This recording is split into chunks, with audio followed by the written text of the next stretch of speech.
আজকে আমরা দেখব কিভাবে এই ইনপুট টেক্সট ফিল্ড থেকে আমরা একটা ডাটা নিব এবং সেই ডাটাটা আমাদের এই ইউআইতেই রিটার্ন করব।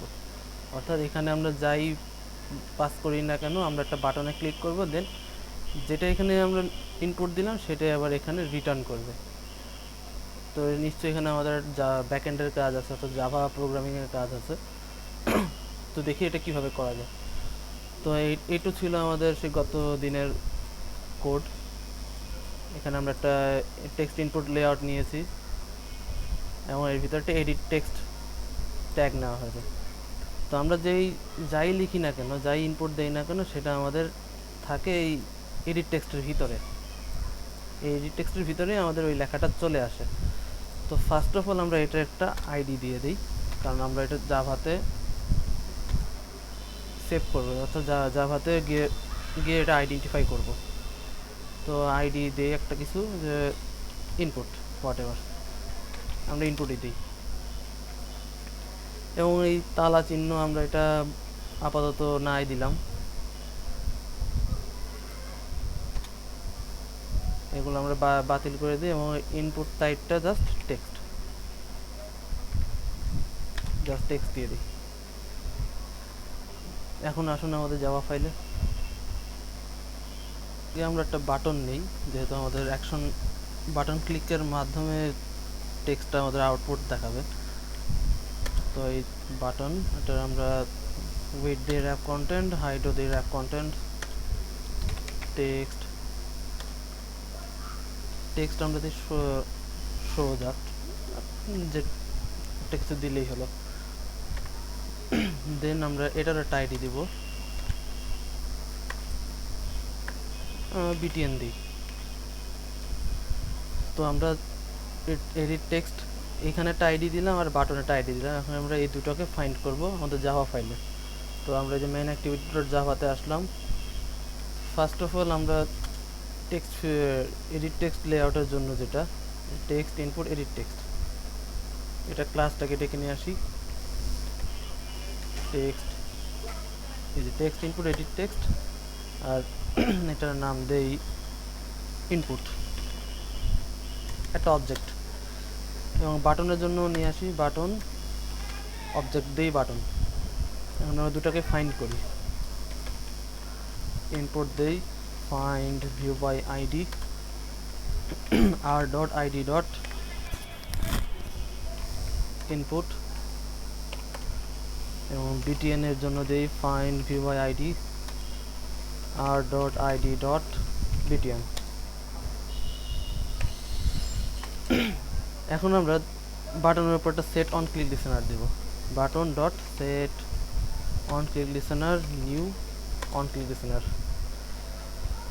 তখন এখান থেকে আমাদের সেই টেক্সটটাকে ধরে সেভ করতে হবে একটা ভেরিয়েবলে। তো আমরা একটা স্ট্রিং ডাটা টাইপ নেই, স্ট্রিং ডাটা টাইপের ভেরিয়েবল নেই।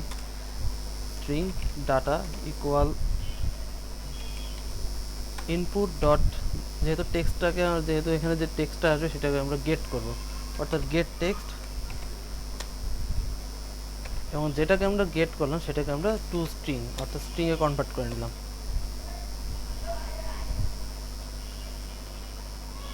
আচ্ছা, তার জন্য আমাদের এখানে যেহেতু আমরা লেখাটা দেখাবো, আমরা এখানে যাই ইনপুট দিই না কেন সেটা আমরা এখানে আউটপুটে দেখাবো। তাহলে আমরা এখানে একটা টেক্সট ভিউ নিয়ে নিই। এটাকে আমরা with wrap content, height wrap content, টেক্সটের সাইজ দিয়ে যে একটা কিছু 50 SP এবং text colour by default black. এবং এটারও একটা আইডি দিতে হবে, এটা আমরা নাম দিই রেজাল্ট। ওকে, ফাইন। আমরা আবার জাভা ফাইলে যাই। এটার জন্য আমরা আবার একটা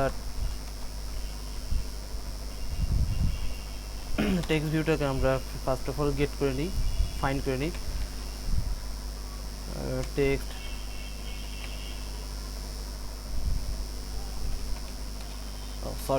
টেক্সট ভিউ, এবং এটার নাম দিই রেজাল্ট। এখন আমরা এটাকে ফাইন্ড করি। result equal find view by id r.id.result। তো এখন আমরা btn এর উপর যে সেট অন ক্লিক লিসেনার দিলাম, এর মাধ্যমে আমরা ওই ইনপুট লেয়ার টেক্সট এডিট থেকে আমরা ফার্স্ট অফ অল একটা টেক্সট সেভ করলাম, সেভ করে আমরা ডাটাতে রাখলাম। এখন আমরা ওই টেক্সট ফিল্ডের ভিতরে, টেক্সট ভিউর ভিতরে এই ডাটাটাকে আমরা শো করে দেবো। তাহলে আমরা লিখি, আমরা টেক্সট ভিউটাকে কীভাবে ধরেছি, এই রেজাল্টের ভিতরে সেই টেক্সট ভিউটা আছে। তো আমরা লিখি রেজাল্ট ডট সেট টেক্সট। আগেরবার আমরা গেট টেক্সট করেছি, এবার আমরা সেট টেক্সট করব এবং এই প্যারেন্থেসিসের ভিতরে আমরা ডাটাটাকে পাস করে দেব। ওকে ফাইন, আমাদের কাজ শেষ। এখন আমরা এটাকে যদি রান করি,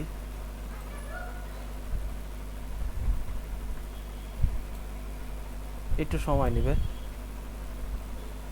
আচ্ছা, আমাদের অ্যাপটি রান হচ্ছে।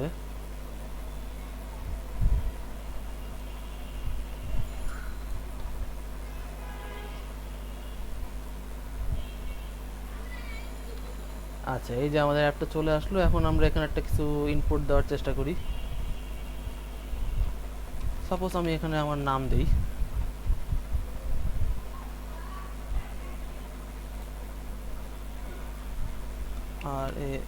RAM।